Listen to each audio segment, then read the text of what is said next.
Hello friends, कैसे हैं आप लोग। आशा करता हूँ आप सभी बहुत अच्छे हैं और आप सभी की तैयारी बहुत अच्छी चल रही है। जैसा कि मैंने आपको कल बताया था कि मैं एक्चुअली यार 2-3 दिन से हॉस्पिटल में थोड़ा सा बिजी था किसी फैमिली मेंबर को लेके, और मैं बहुत ही मुश्किल से ये वीडियो बना पा रहा हूँ। जैसा कि आप सभी को पता है कि हमने पिछली अपने भूगोल की क्लास में यानी ज्योग्राफी की क्लास में हमने वाटरवेज के बारे में पढ़ा था, यानी कि जल मार्ग के बारे में पढ़ा था। आज हम पढ़ेंगे एयरवेज के बारे में यानी कि वायु मार्ग के बारे में। तो चलिए चलते हैं, हम वायु मार्ग के बारे में जानते हैं। देखिए, मैंने आपको उस दिन बताया था कि ट्रांसपोर्टेशन जो होता है, ट्रांसपोर्ट जो होता है, जिसको हिंदी में बोलते हैं परिवहन, वो कितना टाइप का होता है? 4 टाइप का। पहला कौन सा था? रोडवेज। रोडवेज हिंदी में बोलते हैं रोडवेज। दूसरा क्या है? दूसरा है रेलवेज, हिंदी में बोलते हैं रेल। तीसरा क्या है? वाटरवेज, हिंदी में क्या बोलते हैं? जल मार्ग। चौथा क्या है? एयरवेज, इसको हिंदी में क्या बोलते हैं? वायु मार्ग। वायु मार्ग। देखिए, हमने अपनी पिछली क्लासेस में हमने रोडवेज पढ़ लिया है, रेलवेज पढ़ लिया है और वाटरवेज पढ़ लिया है, यानी कि जलमार्ग भी पढ़ लिया है।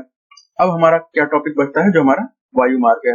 तो हम इसे भी कंप्लीट कर लेंगे तो हमारा जो ट्रांसपोर्ट है, पूरा परिवहन जो है खत्म हो जाएगा और बहुत ज्यादा आपको डिटेल में पढ़ने की जरूरत नहीं है। आप सिर्फ इम्पोर्टेंट टॉपिक पढ़िए। जैसा कि मैं आपको बता रहा हूँ पूरे स्टोरी के तरीके से, आप उस स्टोरी को समझ लीजिए, आप उस कहानी को समझ लीजिए। पर आपको याद क्या रखना है? सबसे बड़ी चीज, सबसे छोटी चीज, सबसे लंबी चीज, सबसे चौड़ी चीज, इस टाइप की चीजों को आपको याद रखना है। कोई इंपॉर्टेंट डेट्स है तो वो भी आपको याद रखना है। और वैसे आपके एग्जाम में डेट डायरेक्टली नहीं पूछे जाएंगे, ईयर से रिलेटेड सिर्फ क्वेश्चन आ सकते हैं, सिर्फ साल आपसे पूछा जा सकता है। तो चलिए हम आगे एयरवेज के बारे में जान लेते हैं। बहुत छोटा सा टॉपिक है और बहुत जल्दी खत्म हो जाएगा। तो चलते हैं, हम स्टार्ट करते हैं। सबसे पहले आपको याद रखना है कि इंडिया में कब स्टार्ट हुआ था एयरवेज यानी कि वायु मार्ग, यानी कि भारत में हवाई जहाज कब शुरू हुई थी? 1911 में। देखिए, डेट आपसे नहीं पूछेगा तो डेट के चक्कर में ज्यादा ना पड़े। पर कुछ लोग हैं, अभी मैसेज करेंगे तो आप याद रखिएगा कि 18 फरवरी को स्टार्ट हुआ था। कब? 1911 को हमारे देश में हवाई सेवा शुरुआत हुई थी। और कैसी हवाई सेवा? हमारे देश में जो एरोप्लेन चली थी वो कहां से कहां चली थी? इलाहाबाद से नैनी तक चली थी। इलाहाबाद से नैनी तक। नैनी भी इलाहाबाद में है और इलाहाबाद में जो इलाहाबाद के आसपास लोग रहते होंगे वो जानते होंगे, एक बमरौली करके वहां एक एयरपोर्ट है, इंडियन एयरफोर्स का स्टेशन है। तो वहां से लेके नैनी तक के लिए चली थी। ये मात्र 6 किलोमीटर के लिए चली थी।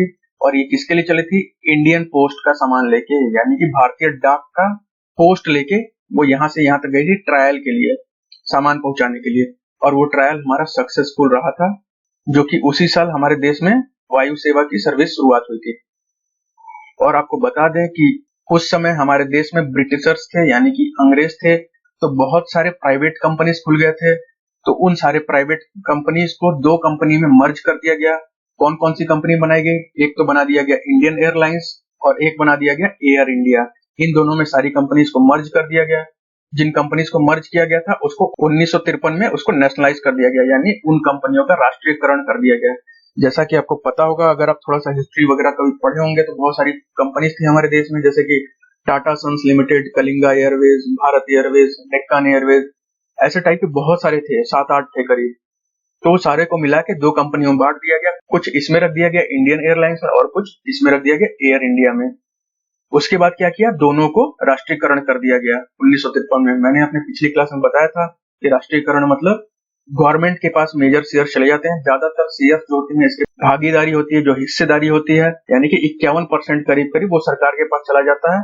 और उसी को बोलते हैं नेशनलाइज, यानी कि राष्ट्रीयकरण कर दिया गया उसका। और इंडियन एयरलाइंस का हेडक्वार्टर कहाँ है? तो नई दिल्ली में है। बहुत इंपॉर्टेंट क्वेश्चन नहीं है, बिल्कुल भी जरूरत नहीं है आपको इसको याद रखने की, क्योंकि आगे मैं इसके बारे में कुछ और बताऊंगा। मैंने हिंदी में भी मेंशन कर रखा है, हिंदी वाले स्टूडेंट्स पॉज करके एक बार इसको पढ़ लेंगे। अब हम थोड़ा आगे चलते हैं। तो अब हम आगे देखते हैं। तो इसमें क्या हुआ कि अब जो है इंडियन एयरलाइंस और एयर इंडिया दोनों को मर्ज करके एक नई कंपनी बना दी गई है, यानी कि दोनों को मिला के एक नई कंपनी का गठन कर दिया गया है। और उस कंपनी का नाम क्या है? National aviation company of India limited, NACIL। Full form भी याद रखिएगा, पेपर में आ सकता है, चांसेस हैं, बहुत ज्यादा इंपॉर्टेंट नहीं है, पर फिर भी याद रखिएगा क्योंकि इस बार सिलेक्शन लेना है चाहे जैसे भी लेना है। और NACIL का हेडक्वार्टर कहाँ है? तो मुंबई। आप इसको याद कर लीजिएगा क्योंकि अगर आप गूगल पे भी सर्च करेंगे तो आपको NACIL जो है वो एयर इंडिया के नाम से ही दिखाएगा। एयर इंडिया का ही नाम बदल के NACIL कर दिया गया था। अब हम चलते हैं आगे इसी टॉपिक पे। हमारे देश में जब वायु सेवा यानी कि एयरवेज जब शुरुआत हुआ तो उसको मैनेज करने के लिए भी तो कोई होना चाहिए, तो हमने उसको मैनेज करने के लिए क्या बनाया? International airports authority of India. ये किस लिए बनाया? बाहर से इंटरनेशनल विमानों के लिए, और हिंदी में इसको क्या बोलते हैं? अंतरराष्ट्रीय भारतीय विमानपत्तन प्राधिकरण। इसको हमने बनाया किसके लिए? जो हमारे इंटरनेशनल फ्लाइट्स होते हैं, विदेश में जाने वाले फ्लाइट्स होते हैं, उसको मैनेज करने के लिए। फिर हमने एक और बनाया नेशनल एयरपोर्ट्स अथॉरिटी, यानी कि हिंदी में बात करें तो भारतीय विमानपत्तन प्राधिकरण। ये दोनों हमने बनाया।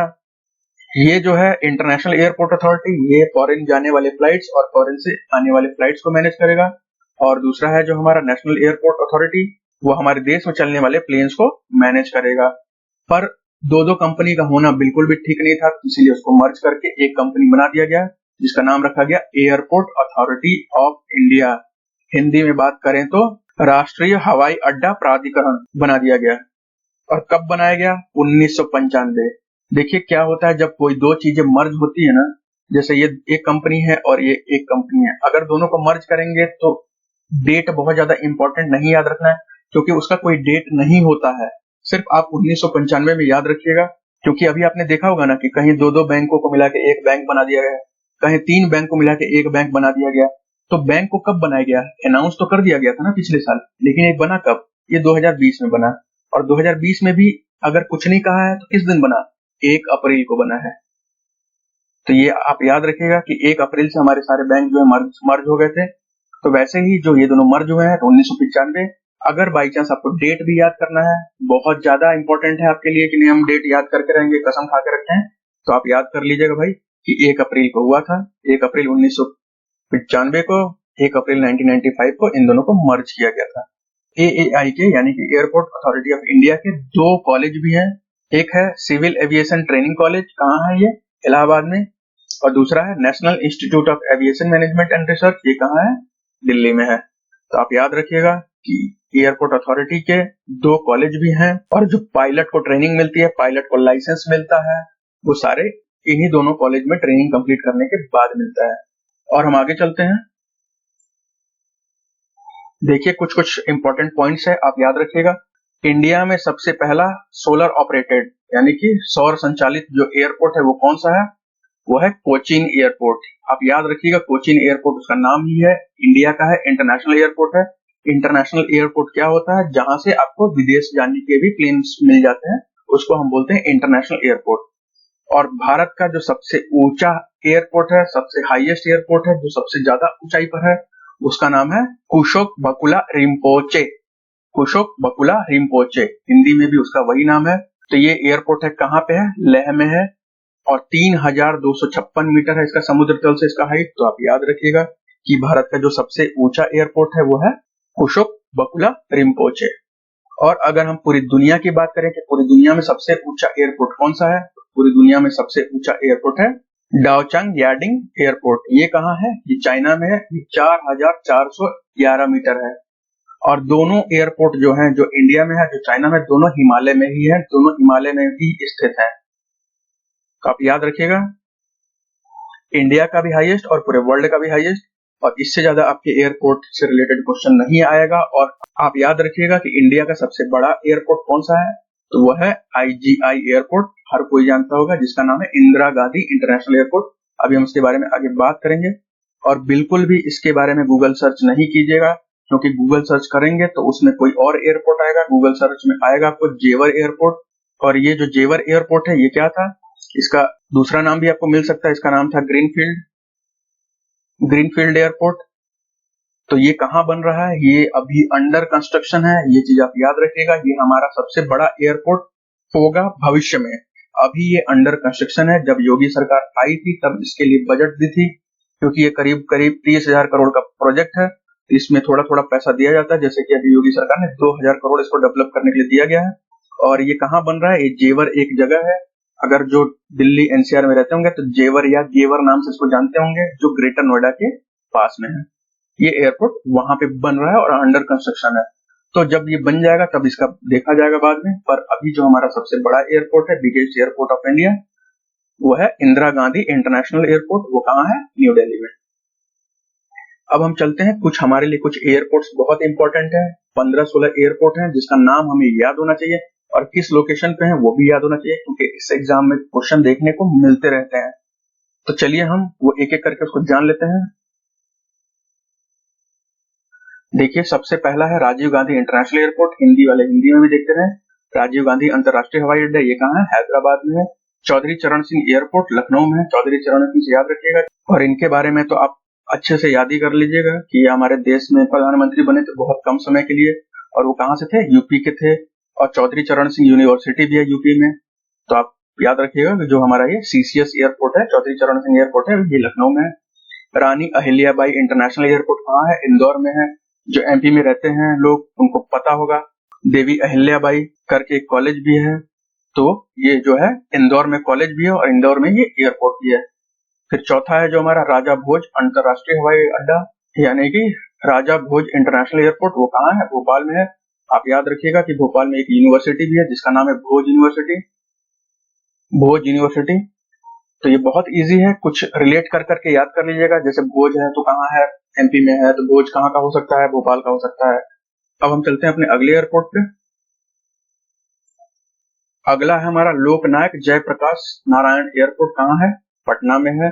केम्पागौड़ा इंटरनेशनल एयरपोर्ट कहाँ है? बेंगलोर में है। कैलीकट इंटरनेशनल एयरपोर्ट कहाँ है? कैलीकट में है। छत्रपति शिवाजी इंटरनेशनल एयरपोर्ट कहाँ है? मुंबई में है। दिल्ली और मुंबई का आप अच्छे से याद रखिएगा, बिल्कुल भी भूलना नहीं चाहिए। और बेंगलोर का भी बहुत इंपॉर्टेंट है, केम्पागौड़ा। और छत्रपति शिवाजी इंटरनेशनल एयरपोर्ट मुंबई में है। अब हम चलते हैं अपने अगले एयरपोर्ट पे। नेताजी सुभाष चंद्र बोस इंटरनेशनल एयरपोर्ट कहाँ है? कोलकाता में है। बोस से याद रखिएगा, बोस से कोलकाता में है। तिरुवनंतपुरम इंटरनेशनल एयरपोर्ट कहाँ है? यह है तिरुवनंतपुरम में। ये तो सिंपल है, किसी को याद हो जाएगा। लोकप्रिय गोपीनाथ बोरदोलोई इंटरनेशनल एयरपोर्ट कहाँ है? ये गुवाहाटी में है। और सरदार वल्लभ भाई पटेल इंटरनेशनल एयरपोर्ट ये कहाँ है? ये अहमदाबाद में है। याद रखिएगा, सरदार पटेल की मूर्ति कहाँ बनी थी? गुजरात में बनी थी। तो ये एयरपोर्ट कहाँ है? ये एयरपोर्ट अहमदाबाद में यानी गुजरात में। इंदिरा गांधी इंटरनेशनल एयरपोर्ट कहाँ है? दिल्ली में है। याद रखिएगा, जो आईजीआई इंटरनेशनल एयरपोर्ट है कहाँ है? दिल्ली में है और इंडिया का सबसे बड़ा एयरपोर्ट है। उसके बाद हमारा कौन सा है? मीनाम्बक्कम इंटरनेशनल एयरपोर्ट, ये कहाँ है? चेन्नई में है।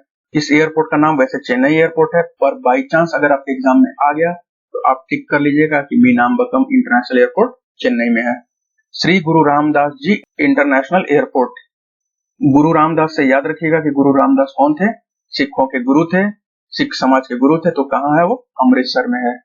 उसके बाद जो आता है सांगनेर इंटरनेशनल एयरपोर्ट, ये कहाँ है? जयपुर में है। और इसका नाम जयपुर इंटरनेशनल एयरपोर्ट भी देखने को मिल सकता है आपको। अब हम पवन हंस हेलीकॉप्टर के बारे में भी बात कर लेते हैं।